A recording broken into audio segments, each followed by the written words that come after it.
ಬಾಂಧವ್ಯ ಅನ್ನುವುದು ಯಾವುದೇ ಆಗಲಿ ನನ್ನದು ಅಂದುಕೊಂಡರೆ ಜವಾಬ್ದಾರಿಯಾಗುವುದು, ನನಗೇಕೆ ಅಂದುಕೊಂಡರೆ ಭಾರವಾಗುವುದು, ನನ್ನದಲ್ಲ ಅಂದುಕೊಂಡರೆ ಮರೆಯಾಗುತ್ತದೆ. ಜೀವನ ಅನ್ನುವುದು ಬಹಳ ವಿಚಿತ್ರವಾಗಿರುವುದು. ನಾವು ಏನು ಅಂದುಕೊಳ್ಳುವೆವೋ ಅದು ಆಗುವುದೇ ಇಲ್ಲವೆಂದು ಅನಿಸುತ್ತದೆ. ಅದು ಬೇರೆ ಏನೋ ಆಗಿರುತ್ತದೆ. ಇದು ನಿರೀಕ್ಷೆಯ ಪರಿಣಾಮವಷ್ಟೇ. ನಿನಗೆ ಎಷ್ಟೇ ಕಷ್ಟ ಬಂದರೂ ನಿನ್ನಲ್ಲಿ ನೀನೇ ಸಮಾಧಾನ ಹೇಳಿಕೊ. ಏಕೆಂದರೆ ನಿನ್ನ ಕಷ್ಟ ನೋಡಿ ನಗುವವರೇ ಹೊರತು ಸಹಾಯಕ್ಕೆ ಬರುವವರು ಯಾರೂ ಇರುವುದಿಲ್ಲ. ಪ್ರತಿಯೊಬ್ಬರ ಜೀವನದಲ್ಲಿ ಪ್ರೀತಿ ಇರುತ್ತದೆ, ಆದರೆ ಪ್ರೀತಿಸಿದವರು ಮಾತ್ರ ಇತರರ ಜೀವನದಲ್ಲಿ ಇರುತ್ತಾರೆ. ನಮ್ಮ ಸುತ್ತಲೂ ಎಷ್ಟೇ ಜನರಿರಲಿ, ನಮ್ಮ ಆಲೋಚನೆಗಳು ಮಾತ್ರ ನಮಗೆ ಇಷ್ಟವಾದವರ ಸುತ್ತಲೂ ತಿರುಗುತ್ತಿರುತ್ತವೆ. ಏಕೆಂದರೆ ಅವರಿರುವ ಸ್ಥಾನ ನಮ್ಮ ಮನಸ್ಸಲ್ಲಿ. ಆದ್ದರಿಂದ ಜೀವನ ಹೇಗೆ ಬದಲಾದರೂ ನಿಜವಾಗಿಯೂ ಇಷ್ಟಪಟ್ಟವರ ಮೇಲೆ ಪ್ರೀತಿ ಮಾತ್ರ ಬದಲಾಗದು. ಒಂದು ವೇಳೆ ಅದು ಬದಲಾದರೆ ಅದು ಪ್ರೇಮ ಆಗಿರಲಿಲ್ಲ. ಜೀವನದಲ್ಲಿ ಒಳ್ಳೆಯ ದಿನಗಳನ್ನು ನೋಡಬೇಕೆಂದರೆ ಕೆಲವು ಕೆಟ್ಟ ದಿನಗಳನ್ನು ತಪ್ಪದೇ ದಾಟಬೇಕು. ನಿಮ್ಮನ್ನು ತುಳಿಯುವವರ ಮಧ್ಯೆ ಹೇಗೆ ಬೆಳೆಯಬೇಕು? ಈ ಸಮಾಜದಲ್ಲಿ ಯಾರಾದರೂ ಬೆಳೆಯುತ್ತಿರುವರು ಎಂದರೆ ತುಳಿಯಲು ಕೆಲವರು ಕಾಯುತ್ತಿರುವರು, ಅದನ್ನೇ ಕಾಯಕವನ್ನಾಗಿಸಿ ಕೊಂಡಿರುವರು.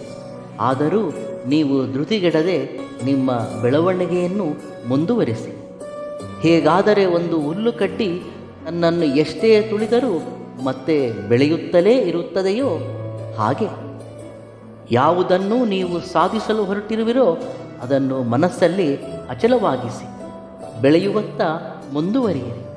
ಬೆಳವಣಿಗೆಯ ಮಧ್ಯದಲ್ಲಿ ಹಲವಾರು ಅಡ್ಡಿ ಆತಂಕಗಳು ಸಹಜ. ಅಡ್ಡಿ ಮಾತ್ರಕ್ಕೆ ನಿರುತ್ಸಾಹವನ್ನು ತಳೆದು ಕೈಕಟ್ಟಿ ಕೂರಬೇಡಿ. ಈ ಸಮಾಜವೇ ಹಾಗೆ, ಇನ್ನೊಬ್ಬರ ಬೆಳವಣಿಗೆಯನ್ನು ಸಹಿಸುವುದಿಲ್ಲ, ತುಳಿಯಲು ಯತ್ನಿಸುತ್ತಿರುತ್ತದೆ. ನಿಮ್ಮ ದೃಢ ಸಂಕಲ್ಪದ ಮುಂದೆ ಯಾವುದೂ ನಿಲ್ಲುವುದಿಲ್ಲ. ಬೆಳೆಯುವತ್ತ ಸಾಗಿ. ಎಲ್ಲಿಯವರೆಗೆ ಎಂದರೆ ನಿಮ್ಮನ್ನು ತುಳಿಯಲು ಸಾಧ್ಯವಿಲ್ಲ ಅನ್ನುವವರೆಗೆ. ಯಾರಾದರೆ ನಿಮ್ಮನ್ನು ತುಳಿಯಲು ಯತ್ನಿಸಿದರೋ ಅವರೇ ನಿಮ್ಮ ನೆರಳಲ್ಲಿ ಬದುಕಲು ಸಾಲಾಗಿ ನಿಲ್ಲುವರು, ನಿಮ್ಮೆದುರು ಕೈಕಟ್ಟಿ ನಿಲ್ಲುವರು. ಇದುವೇ ಈ ಸಮಾಜ. ಹೇಗಾದರೆ ಬಿಸಿಲು ಮಳೆಗೆ ಮರವನ್ನು ಆಶ್ರಯಿಸುವರೋ ಹಾಗೆ ನಿನ್ನ ಧರ್ಮವನ್ನು ನೀನು ಪಾಲಿಸು, ನಿನ್ನ ಸತ್ಯವನ್ನು ಅನುಸರಿಸು.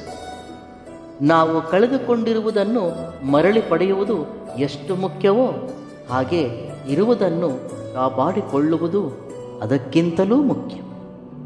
ಪ್ರೇಮವೆಂದರೆ ಸೌಂದರ್ಯ, ರೂಪ, ಹಣ, ಆಸ್ತಿ, ಅಂತಸ್ತಲ್ಲ. ಒಂದು ಹೃದಯಕ್ಕೆ ಇನ್ನೊಂದು ಹೃದಯ ಕೊಡುವ ನಂಬಿಕೆ ನಿಜವಾದ ಪ್ರೇಮ.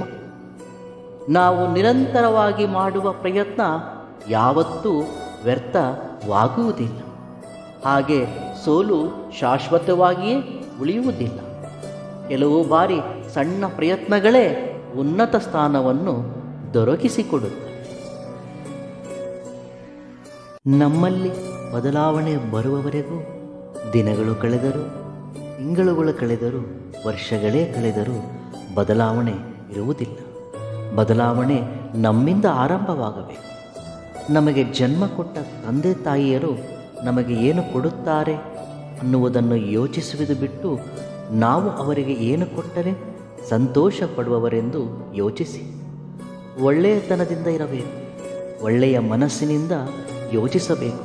ಆಗಲೇ ಎಲ್ಲ ಒಳ್ಳೆಯದಾಗುತ್ತದೆ. ಮನಃಶಾಂತಿ ಕೊಡದಿರುವ ಸಂಪತ್ತು, ಆರೋಗ್ಯವಿಲ್ಲದ ಆಯುಷ್ಯ, ಅರ್ಥ ಮಾಡಿಕೊಳ್ಳದ ಸಂಬಂಧ ಮತ್ತು ಅಕ್ಕರೆಗೆ ಬಾರದ ಸ್ನೇಹ ಇದ್ದರೂ ಒಂದೇ, ಇಲ್ಲದಿದ್ದರೂ ಒಂದೇ. ತನ್ನ ಒಂದು ವ್ಯಕ್ತಿತ್ವವನ್ನೇ ತನ್ನ ಆಸ್ತಿಯನ್ನಾಗಿ ಭಾವಿಸುವವನು ಯಾವತ್ತಿದ್ದರೂ ಅರಸನೇ.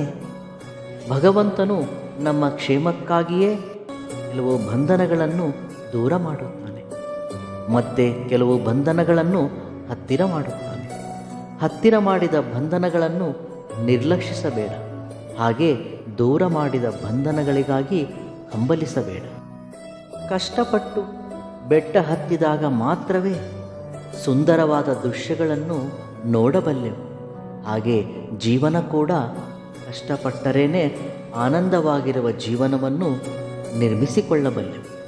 ನೀನು ಬದುಕುವುದಕ್ಕೆ ಎಷ್ಟೇ ವಿಧವಾದ ವಿನ್ಯಾಸಗಳನ್ನು ರೂಪಿಸು, ಆದರೆ ಮತ್ತೊಬ್ಬರ ಬದುಕು ವಿನಾಶವಾಗುವುದಕ್ಕೆ ನೀನು ಮಾತ್ರ ಕಾರಣ ಆಗಬೇಡ. ಕಳೆದು ಹೋದ ಯಾವುದೇ ಒಂದು ನಿಮಿಷವನ್ನು, ಭೂಮಿ ಮೇಲಿರುವ ಯಾವುದೇ ಸಿರಿ ಸಂಪತ್ತು ಮತ್ತೆ ಮರಳಿ ತರಲು ಸಾಧ್ಯವಿಲ್ಲ. ಅದಕ್ಕೆ ಸಮಯವನ್ನು ವ್ಯರ್ಥಗೊಳಿಸಬೇಡ. ಮನುಷ್ಯ ಹುಟ್ಟಿನಿಂದ ಮರಣದವರೆಗೂ ಸಾಗುವ ಪ್ರಯಾಣವೇ ಜೀವನ.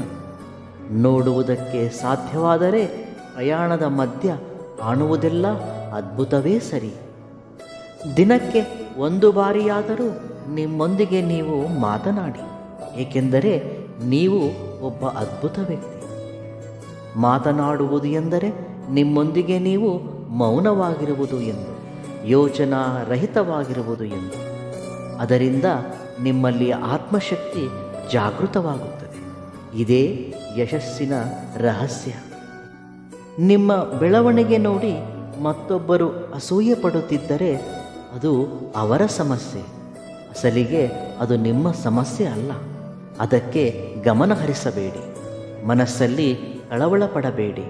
ಸುಮ್ಮನೆ ನಿಮ್ಮ ಬೆಳವಣಿಗೆಯತ್ತ ಹೆಜ್ಜೆ ಹಾಕುತ್ತಲೇ ಇರಿ. ಶಿಕ್ಷಣದಿಂದ ಸಂಸ್ಕಾರ ಕಲಿತುಕೊಂಡವನು, ಜೀವನದ ಅನುಭವದಿಂದ ಗುಣಪಾಠ ಕಲಿತುಕೊಂಡವನು ಜೀವನದಲ್ಲಿ ಯಾವತ್ತೂ ಸೋಲಲಾರ. ಮೋಸ ತಾತ್ಕಾಲಿಕ ಆನಂದವನ್ನು ಕೊಡಬಹುದು, ಆದರೆ ಯಾವತ್ತೋ ಒಂದು ದಿನ ಭಾರೀ ಬೆಲೆ ಇರಬೇಕಾಗುತ್ತದೆ. ಕೋಪದಿಂದ ಬಂದ ಮಾತಿಗೆ ಬೆಲೆ ಕೊಟ್ಟರೆ ಮನಸ್ಸು ಒಡೆದು ಹೋಗುತ್ತದೆ. ಅದೇ ಕೋಪದ ಹಿಂದೆ ಇರುವ ನೋವನ್ನು ತಿಳಿದುಕೊಂಡರೆ ಆ ಸಂಬಂಧ ಗಟ್ಟಿಯಾಗಿರುತ್ತದೆ. ನಿರ್ಣಯ ನಿಮ್ಮದೇ. ಅವಶ್ಯಕತೆಗೆ ಮೀರಿ ಹತ್ತಿರವಾದರೆ ಅವಮಾನಗಳು ಮತ್ತು ದುಃಖಗಳೇ ಉಳಿಯುತ್ತವೆ. ಬಾಂಧವ್ಯಗಳಿಗೆ ಸ್ವಲ್ಪ ಅಂತರವನ್ನು ಆಯ್ದುಕೊಂಡರೆ ಜೀವನ ಪ್ರಶಾಂತವಾಗಿ ಸಾಗುತ್ತದೆ. ಅವಶ್ಯಕತೆ ಮೀರಿ ಹತ್ತಿರವಾದಾಗ ಭವಿಷ್ಯದಲ್ಲಿ ದುಃಖ ನೋವುಗಳು ಆಡುತ್ತವೆ. ಆರಂಭದಲ್ಲಿ ಎಲ್ಲವೂ ಸರಿ ಎನಿಸಿದರೂ ನಂತರದಲ್ಲಿ ಪರಿಣಾಮ ತಪ್ಪುವುದಿಲ್ಲ. ಧೈರ್ಯದಿಂದ ಇರಿ, ಶಾಂತಿಯಿಂದ ಇರಿ, ಸಮಾಧಾನದಿಂದ ಇರಿ. ಖಂಡಿತವಾಗಿಯೂ ಎಲ್ಲವೂ ಒಳ್ಳೆಯದೇ ಆಗುತ್ತದೆ. ಇವೆಲ್ಲವುಗಳಲ್ಲಿ ನಿಮಗಿಷ್ಟವಾದ ಸೂಕ್ತಿಯನ್ನು ಕಾಮೆಂಟ್ ಮುಖಾಂತರ ತಿಳಿಸಿ. ವಿಡಿಯೋ ಇಷ್ಟವಾದಲ್ಲಿ ಸಬ್ಸ್ಕ್ರೈಬ್ ಮಾಡಿ ಮತ್ತು ಲೈಕ್ ಮಾಡಿ. ಧನ್ಯವಾದಗಳು.